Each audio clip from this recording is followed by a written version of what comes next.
capítulo vamos a ver las gramáticas, los lenguajes y los autómatas. Vamos a ver sus relaciones y cómo estos se relacionan con la programación concurrente. Es decir, cómo le vamos a dar utilidad a toda esta base teórica para resolver los problemas de concurrencia que queremos abordar.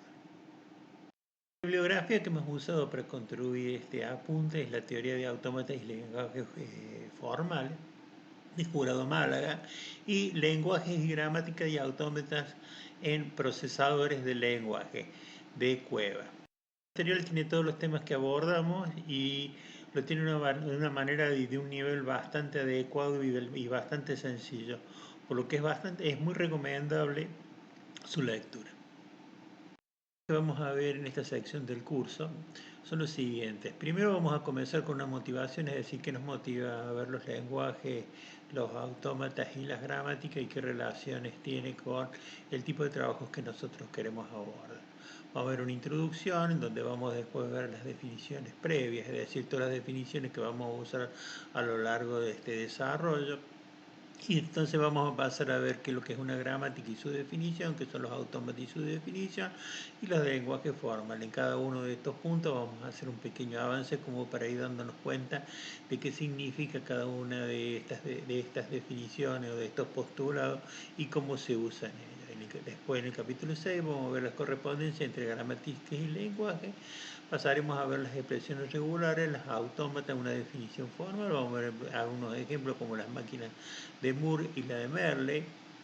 Vamos a ver cuál es mejor o qué características tiene cada una de ellas. Después pasaremos a ver la jerarquía de los autómatas, la máquina de tuning, los autómatas lineales acotados, los autómatas pila y finalmente los autómatas finitos. ¿Qué nos motiva a abordar esta temática? En realidad nosotros lo que estamos interesados son los sistemas reactivos. Recordemos que estos sistemas son sistemas que responden continuamente en su entorno. Y la velocidad está determinada por es decir, por el entorno, es decir, este sistema tiene que reaccionar.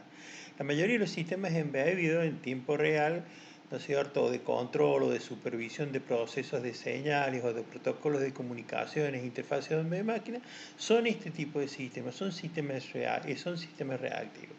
Esta clase de sistemas se distingue de los sistemas transformacionales y también de los interactivos.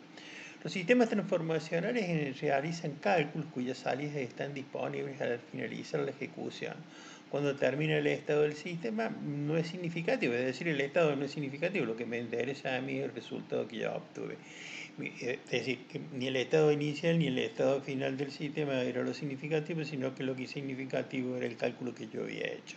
Mientras que los sistemas interactivos interactúan continuamente con el entorno y caen a su propio ritmo. Los sistemas reactivos realizan procesos no terminados basados en estado, que están interactuando con el entorno. Fíjense que si yo digo que van a realizar procesos interactivos que van a estar basados, ¿no es cierto?, en su estado y van a tener una interacción con el entorno, la interacción la van a tener a través de los eventos y va a estar basado en su estado propio, es decir, en la historia que el sistema tiene. ¿Sí?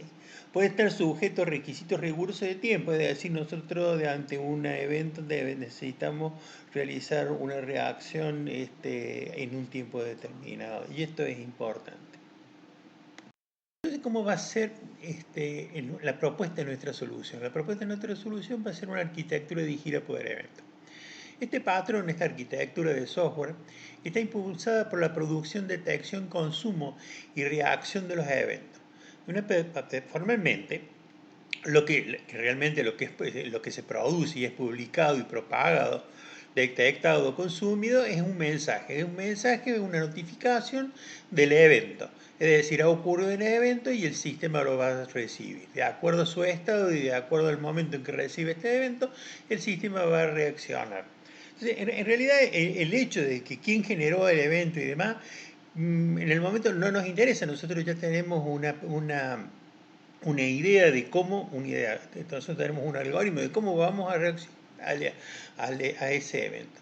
En un sistema dirigido por eventos, posee emisores y consumidores de eventos, es decir, por un lado están los tipos que están emitiendo los eventos y por el otro lado los que lo están consumiendo. Entonces, En el instante que se emiten los eventos, el programa los está consumiendo y cuando los consume va a generar una reacción. El que lo consume tiene evidentemente una responsabilidad, es decir, es el que va a desencadenar esa acción. Esta acción puede ser un filtro, puede ser transformar, reenviar el evento a otros componentes, proporcionar una reacción, es decir, una actividad. Por ejemplo, yo recibo de un sensor que está pasando un camión por un determinado lugar o un tren por un determinado lugar. Está pasando un tren por un determinado lugar y se trata de un cruce de un camino, tendré que bajar la barrera. Cuando el tren haya terminado de pasar, tendré que subir la barrera. El evento es el tren comienza a transitar por una zona en donde debe bajar la barrera. El otro evento es el tren ha dejado de transitar por donde se debe bajar la barrera. El estado de la barrera está alta, cambia a un estado de barrera baja y después cambia a un estado de barrera alta.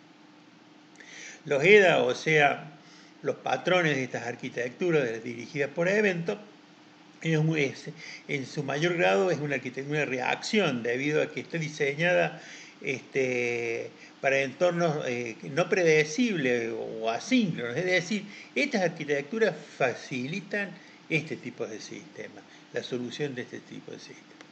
En el primer capítulo, nuestro objetivo es introducir los conceptos teóricos necesarios sobre la teoría de los lenguajes formales, la gramática y los autómatas. Uno podría pensar que esto no tiene nada que ver con lo que queremos abordar, pero fíjense que hemos hablado recién qué cosas nos motivan y las cosas que nos motivan hemos dicho que son los sistemas reactivos y vamos a hacer un diseño y vamos a usar un patrón de diseño que es un software guiado por eventos, es decir, la ejecución de esto iba a estar de nuestro software iba a estar guiado por eventos. Entonces, nosotros tendremos que ver que acá hay una relación, por ejemplo, entre los autómatas y esto que estamos diciendo. Nosotros hemos tenido alguna introducción a los autómatas en algunas otras asignaturas y la introducción a los autómatas ha sido que teníamos eventos o señales o algo por el estilo que hacía que nuestro autómata evolucionara, es decir, que se moviera de un estado en otro. Pero hemos visto una breve introducción, hemos visto simplemente un tipo de autómata que son los autómatas finitos. Nosotros nos preguntamos ahora si existen otras clases de autómatas y cuáles son los límites de estos autómatas y cuándo elijo yo el mejor autómata y por qué yo voy a usar una gramática o un lenguaje y no un autómata. Bueno, un autómata es digamos, yo tengo una expresión matemática de lo que es un autómata y no tan solo tengo una expresión matemática de lo que es un autómata, sino que también tengo un grafo de lo que es un autómata. Pero no tengo una descripción de lo que es un autómata y un lenguaje o un programa lo que hace es ejecutar una descripción. Entonces estoy muy interesado en las descripciones. En realidad estoy interesado en todo, ¿no es cierto? Entonces, se presenta acá la teoría de la gramática, los lenguajes formales, como una herramienta matemática, es decir, una herramienta que le da sustento a esto que yo acabo de decir. Desarrolla los conceptos necesarios para construir autómatas por el conocimiento de lenguajes de programación.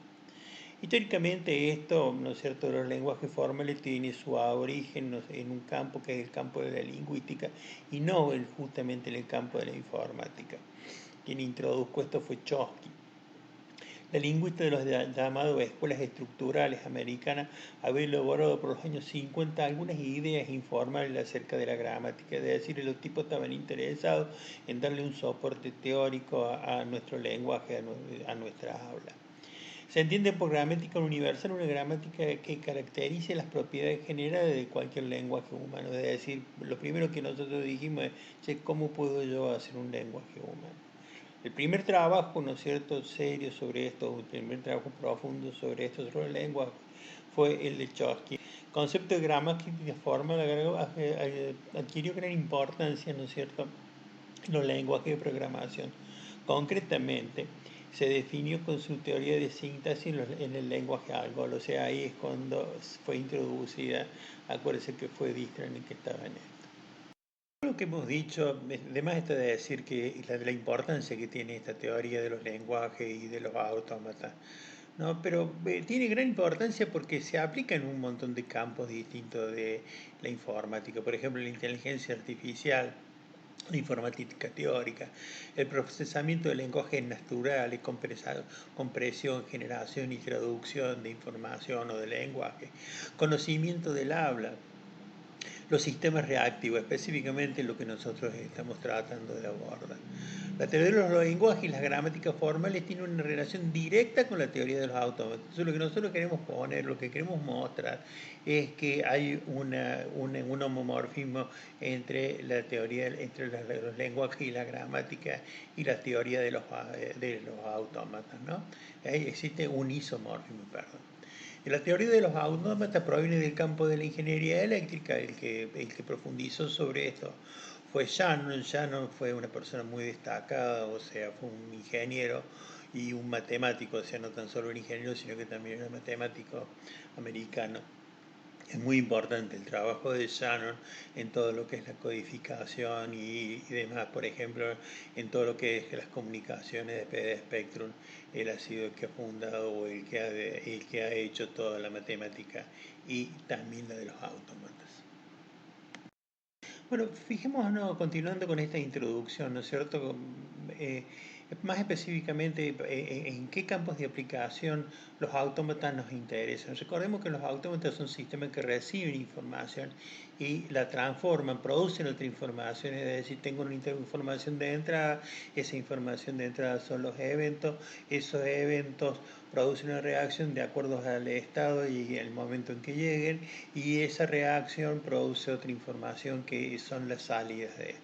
Entonces, la teoría de los autómatas tiene aplicación en ciertos campos, como por ejemplo en la lógica de circuitos secuenciales, en la teoría de control de sistemas, en la teoría de las comunicaciones, en las arquitecturas de computadoras, en las redes de comunicaciones y codificación, en la teoría de sistemas evolutivos y autorreproductivos, en el reconocimiento de patrones, en las redes neuronales, en el reconocimiento y procesamiento de lenguaje de programación, en la traducción del lenguaje y en la teoría de lenguajes formables, entre otras cosas. Estas son las que más nos interesan por el momento.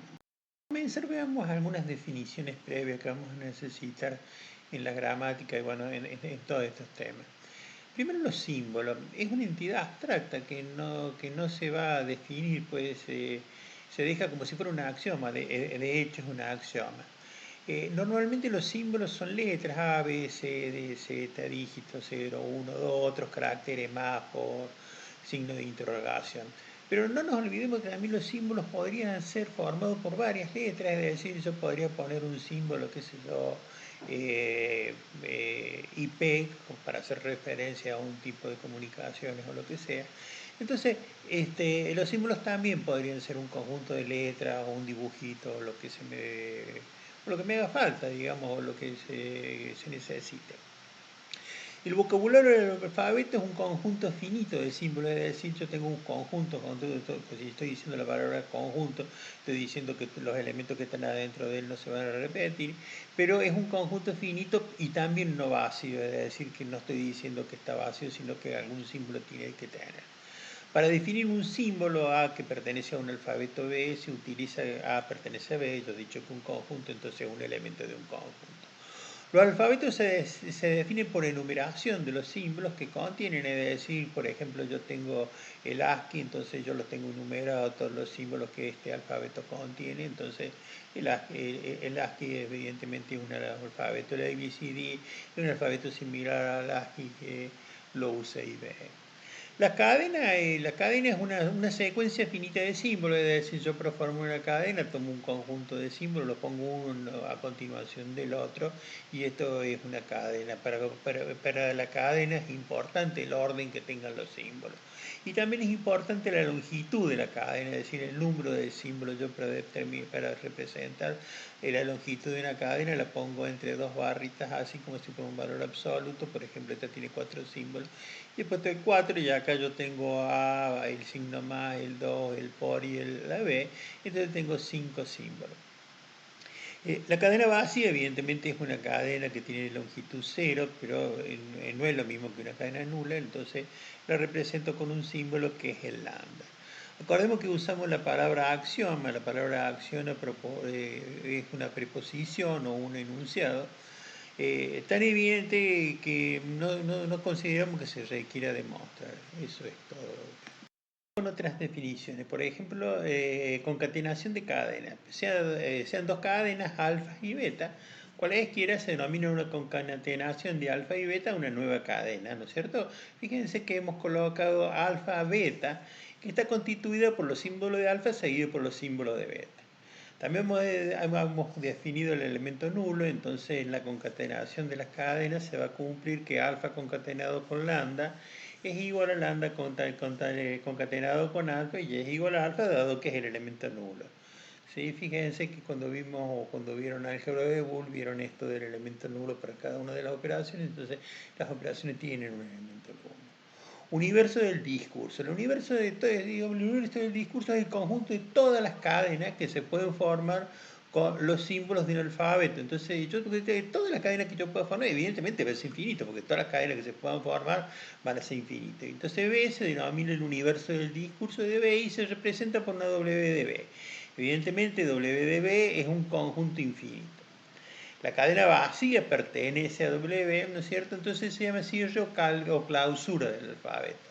Si usamos un alfabeto con una sola letra, por ejemplo, alfa, ya podemos tener un universo del discurso, entonces fíjese que WDB es igual a lambda, A, doble A, triple A, cuádruple A, y así voy concatenando las A hasta el infinito. La cláusula positiva del alfabeto es, ¿no es cierto?, es el alfabeto está formado por el universo del discurso, ¿no es cierto?, sin incluir la cadena vacía, sin incluir lambda. Y el cierre o la cláusula del alfabeto es incluyendo a lambda. Vamos ahora, ¿qué entendemos por lenguaje? Se denomina lenguaje sobre un alfabeto, evidentemente un lenguaje tiene que estar definido sobre un alfabeto, o un subconjunto, es un subconjunto del universo del discurso, o sea, si yo del universo del discurso, es decir, todas las cadenas que yo puedo conformar con ese alfabeto, tomo un subconjunto, entonces a ese subconjunto le voy a llamar lenguaje. Bueno, este subconjunto también lo podemos definir como palabra de un determinado alfabeto, es decir, yo con un alfabeto yo conformo algunas palabras.